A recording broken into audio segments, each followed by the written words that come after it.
Hello guys, welcome to the ThriveBros. This is a self-improvement channel of two bros trying to improve themselves and help you improve. My name is Tymek, My name is Bartek. and today we are going to discuss a pretty not known topic, like a topic I think many people don't think about. However, it is still an important piece of your knowledge to know these things. However, before we start, I wanted to kind of call out Bartek on one thing because our latest videos actually have a lot of editing done. It took him a lot of time, however, I still think that it looks great and the videos feel much more smooth. So I just wanted to thank you for doing those things. Okay, so you wanted to praise me and not call me out. Okay, Yeah, you got me worried for a second that I call did you out for something wrong. something good, you know? Okay, Yeah. so thank you very much, Tymek. Okay, so coming back to the video, the topic which we wanted to discuss is stoicism, which is like not showing emotions, being not like emotionless, but showing emotions if there's only a need to do, and just being a more emotional stable person. So starting with a story, this is a situation you're probably most going to encounter in your school days. You're like sitting in your class, you just went to the toilet and you're going back. You look into the class and there are like your friends, maybe some other guys sitting in a corner, sitting on their phone, playing. Like they're shouting angrily, like shouting at the top of their lungs. So everyone in the class hears it, the teacher hears it, but does nothing because there's a break still going on. And it's like you look at those people and you're wondering, like, if you join them, maybe you're trying to like come up to a girl in your class, like you like her, but you're not really sure. You're in this group, you're still shouting, you're playing the games. How does she look at you? You're looking pretty pathetic, getting annoyed over a little video game, and it is such a small thing that changes people's perception of you. Like, it doesn't have to be a woman, it also can be like your friend, maybe like some figure you look up to. If you're showing a lot of emotions, a lot of unnecessary emotions, they only show that you're a childish person, and that's kind of a thing people in their school don't think of. Yeah, so controlling your emotions is like a root of self-control, actually, because if you can't control your own mind, your own emotions, your own reactions, how are you gonna control anything else? How are you gonna provide for family? How are you gonna be a respectable man? I would say this is a thing that many people like not suffer from, but happen to have. Is that during their like early years, I also used to do those kinds of things, which is I was a really emotional person. So if something went wrong during like my primary school, I sometimes even cried for unnecessary reason, like doing badly at school sometimes, and not like really bad even. It's like if you look at those things after you change, your whole like perspective changes with you. Like you feel more mature. It doesn't mean always that you are more mature, but you especially seem that way.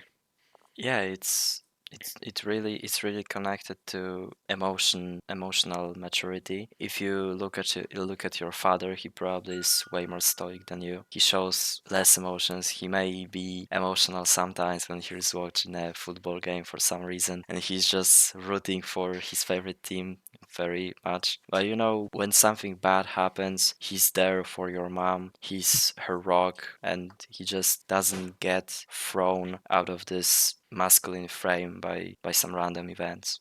Yeah, and that's kind of the position you're supposed to be in. Because if you're more developed in those emotional, like if you're not being as emotional as you used to be, girls notice it because that's like a kind of thing that I would say husband material, like girls would call it. So if there is a need for like something happens, you need to take care of everything, not to like show emotions. Like women are there to show emotions, you are there to take care of things. And if you're showing emotions with them, like crying over something that happened to you're not actually helping in the household. Like that's why this is an important thing to develop early, because it just helps you in a lot of different areas of your life. So if you're working, if you're working for someone, that person would much rather have you being less emotional than more. Of course, they would want you to be like friendly with your customers, with your coworkers and stuff. However, not to like if a customer comes back with he's a little annoying, he's like doing some stuff he isn't supposed to, then especially nobody wants you to actually be annoyed at this customer, because first of all you're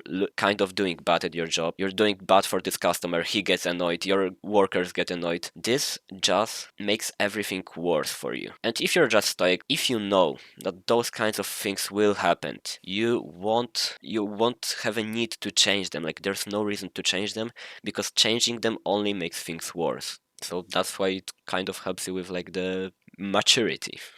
Imagine a situation that you have a girlfriend and you have a hard time at work. You're close to deadlines and you have just a lot of work to do. You're stressing out and you are not stoic. You come back home and you start like telling your girlfriend that, oh, it's so hard. You basically start crying like a little bitch. And it's gonna sound very weird, but I guarantee you, the moment you start crying or actually crying, she was never so dry looking at you and listening to you as she would be at this moment. Yeah, like that's kind of, I would say, a female instinct from like the previous years, that the man that woman would like want to reproduce with, like be with, was the man that could take care of everything, that would like go to war, and that in situations of need he would be, like you said, the rock for the woman and not cry as a woman would. So that's why females nowadays don't really do it intentionally, I would say, but that's kind of a thing that stayed from like earlier eras. So they don't think of it that much. However, it changes the outlook of it. Yeah, that's a biological thing. Feminine is attracted to masculine and the other way around. And when you as a man start acting feminine, your feminine woman won't be attracted to you. It's pure logic. Okay, so like how to actually become more stoic? There are a few ways I would introduce, and the easiest one is that stoicism appeared, I think, over 2000 years ago or around that time, and there are some great pieces of like books, literature, maybe some other things that appeared back then, and those things, of course, are translated nowadays, are like deciphered, they're maybe introduced in some other ways, like so you can understand them more, and that is one of the best ways, I would say, to like start on stoicism, is that to read more into it. For example, I would kind of reintroduce a book that I was talking about on one of our earlier videos, and that is the Daily Stoic 365 Days of like lessons. Like that's a book for a whole year for you, and it always has like quotes, as I said, from pieces of books from like 2000 years ago, from like the biggest stoics that ever existed, and it has them like deciphered, so you can actually understand what they mean, because if you just look through the quotes, they are mostly like 90% kind of weirdly said. It's kind of hard to understand them every time. However, there's always like twice as long idea like that it gives you. Like the author describes what the quote actually means, like helps you see it during like your normal days, like gives you some stories like we do, like showing them in your real life. And that is like, I can't recommend this book enough, because this is like the first book that introduced me to stoicism, and I would say it does a great job at doing that. Yeah, if I can add something to what you said, I would add that I really recommend Marcus Aurelius's books because he's known to be like a father of Stoicism. He's kind of like quoted a couple of times. He's like the most probably the most important person of that philosophy. And apart from books, there are many ways. First of all, as we said, like notice the things that you do. So in your like social situations, I was the kind of person that if we were talking of something and the topic changed, I wouldn't think through anything. Like if I needed to say something, I would say it right away. And that isn't really a good thing to do, because you're kind of showing exactly what you're thinking, and that isn't a thing that is needed in most of these social interactions. And stoicism kind of helps you think things through. So if you notice that, probably as me, you don't think things through, and kind of stop like second or two before saying something and think if I should actually say something. Maybe if I say this, like my friends will be kind of like not happy with me, like disgusted maybe sometimes if you say some really weird things. This helps you like elevate your social status, I would say. Just a quick reminder, because I don't know if we really explain it that well. Stoicism is not feeling emotions or not having emotions. It's feeling them and not acting on them. You feel sad, you feel angry, and you run a quick calculation if it's worth in this situation to act on this feeling. And if it's not, you just remain stoic, unbothered. It's thinking with your brain, not with your heart, I would say. So you actually see like sometimes if there are, like as I said, some drastic situations going on, I try to look from an outsider's perspective, from a person that doesn't have the viewpoints I do, that doesn't have the thoughts I do. And if that person would think that my thoughts are correct. Because if that person thinks that I should actually do something like that, that my thoughts aren't acted on emotions, then that is kind of a correct thought. If that person thinks that I'm just being like a childish, like I'm crying for no reason, or that there are things that need to be done now, then that is a thought that doesn't come to anything. Also, thinking what other people think won't change anything. It's this weird dynamic that people tend to overthink what other think of themselves, and I tend to do that a lot. I was very stressed about, oh, if I say this, what this person would think of me, and I was overthinking it a lot, and I just ended up not saying anything, not to not get embarrassed or something. And it's important to know that you can't change what other people think of you. You can only change how you think of them and of yourself. So don't bother. Also, on Stoicism, I would also like to add that it isn't just thinking outside of your emotions, but it's also a clearer way of thinking. So, as I said, I read the Daily Stoic, and there are like, it is divided into, I'd say, chapters. So each month is like a chapter or like a saga. And there are some of them that don't really even relate to emotions, just your way of thinking. So, for example, I will like say one of the lessons is that sometimes your way of thought isn't your own. It's like the way you think is because maybe some people expect something of you. Maybe they expected it all like your life. Maybe you met someone and they expect you to do something, and you do those things because you feel like that's what you want. Because maybe you want to like impress the girl, but it doesn't work that way. She wants you to do something, and that will impress her. That isn't what you want to do. Those aren't like your expectations, your thoughts, but someone else's. And that's a thing that if you notice it, it appears a lot. So for example, your parents want you to have the good grades. The school system wants you to have good grades. So you want to have good grades. But do those really matter if you think of it? Not that much. So like outside wants you to do things that you don't, after all, you don't find useful. And that's kind of messed up, I would say. I was in a similar situation as you kind of mentioned. So I'm a college dropout now, and the reason I went to college is because my parents wanted me to, and I really didn't want it, but I was like, okay, maybe I'm gonna like it, or maybe something, you know. And after 2 or 3 months, I realized, man, I committed myself to this thing. It's gonna take me 5 years to get a degree, and I don't even like it. And I just said, no, fuck that. I'm here because somebody else wanted me to. Why am I wasting 5 years if I can do something that I actually like? Yeah, so that's kind of the thing that I wanted to add is that Stoicism isn't only about showing emotions. It's like kind of every other philosophy, which is like the main point is being able to think on your accord and not on your emotions. However, there are still some lessons about just the train of thought, like you're going through, the way you think. And because Stoicism isn't acting upon emotions, then it helps you get the clear way of thinking. Because there are some philosophies, I don't really remember the name, but the point is that you want to be happy. That's kind of a good thing, but now that you're thinking, you want to do things that make you happy, and the things that make you happy immediately aren't always good for you. So that kind of philosophy can bring you into some trouble if you look at the short-term pleasure, because at the end of the day, it makes you want to be happy, but the happiness doesn't always make everything healthy and good for you. You know, I identify myself as a stoic man, and the thing that really helps me with being stoic on a daily basis is meditation. Like, we're planning to do a video about this topic in a future, but right now I just want to mention it real quick that when you meditate in the morning and you just focus on your thoughts and you start to notice your thoughts, then when you're going with your day, it's easier to notice some negative thoughts, some negative emotions, and just instead of acting on them, don't be bothered by them. Okay, I would add one thing to that, is that if we're talking meditation, I would also add journaling, which we are doing challenge on right now. That's like the thing, I think it's like over a week right now. It's almost 2 weeks maybe, even.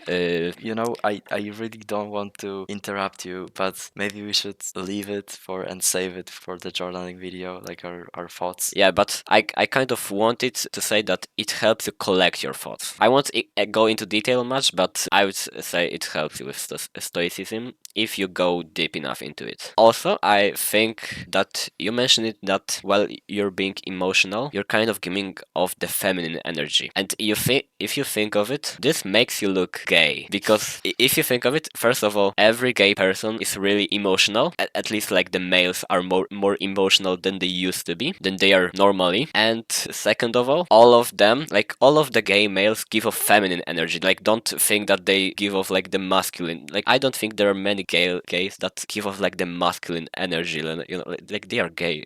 Like that's kind of how it works.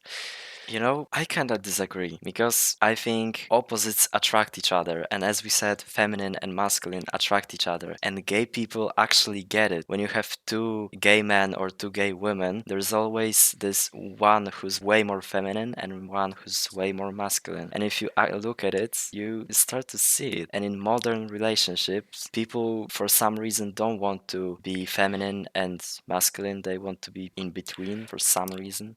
Okay, so I would like kind of say that the clearly gay people are mostly feminine, and the like masculine are mostly like I would say bi. I guess I'm not really that deep into this stuff, but I'd say like a masculine man still kind of is looking for a feminine woman, you know. So that's why kind of they are in between maybe. Like I don't know. I'm not deep into that, but the point is that if you are emotional and that makes you kind of look gay, if you're trying to attract a female, she won't even think of that possibility because she might think that you're gay. So she isn't even considering you a potential partner.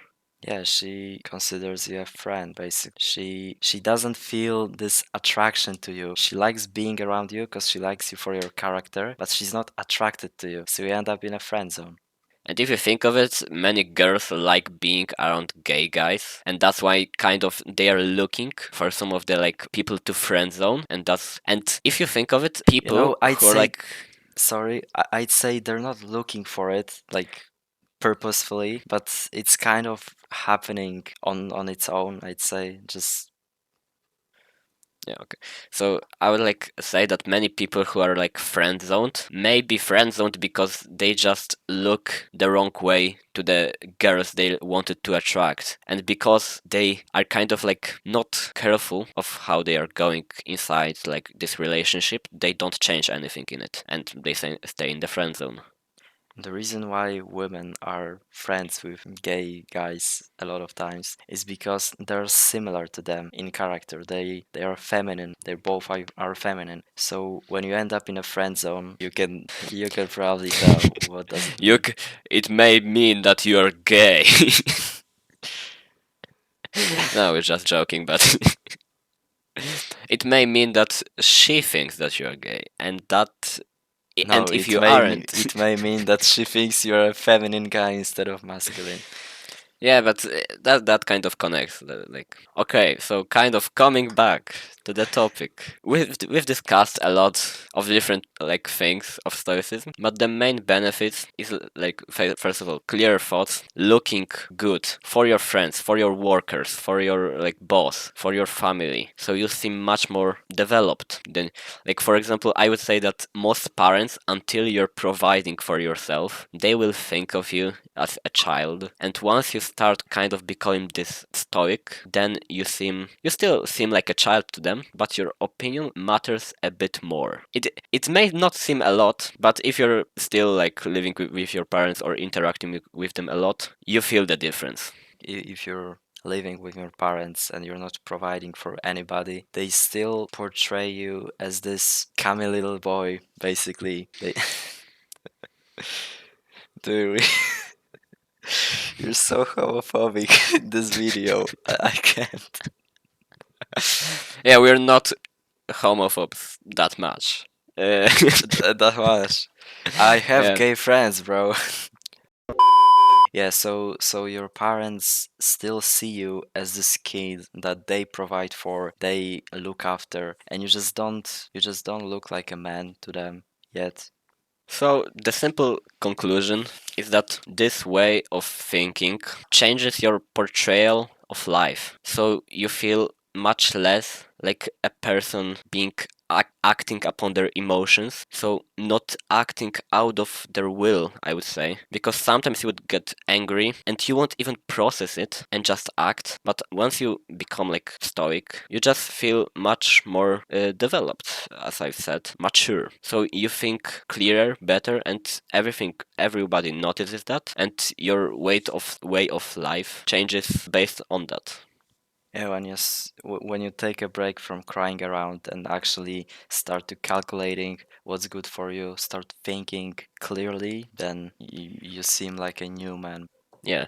We haven't really talked on it, but if you're a stoic and there are like maybe you don't want to do something, however, it brings you great results, you're going to do them nonetheless because your emotions in that moment don't matter as much as the result does. So if I sometimes, for example, maybe I have a slight headache or something, but I need to get some work done, I need to go to the gym or stuff like that, I'm still going to do it. Like the headache won't bring me that much trouble, even though I feel like shit sometimes. If I get the work done, the result will be like greater because if I don't do anything, I didn't do anything. Like I'm back at the starting point and the headache may come back another day.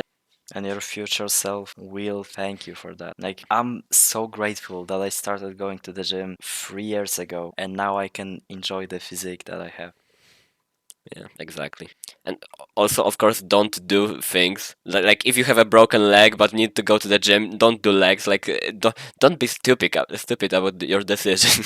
Just think things through and don't be emotionless. Be emotional where there is a need to be, and if there isn't, don't be. Like simple. Okay, so as Timek said, don't be gay and stay a lifelong student. See ya.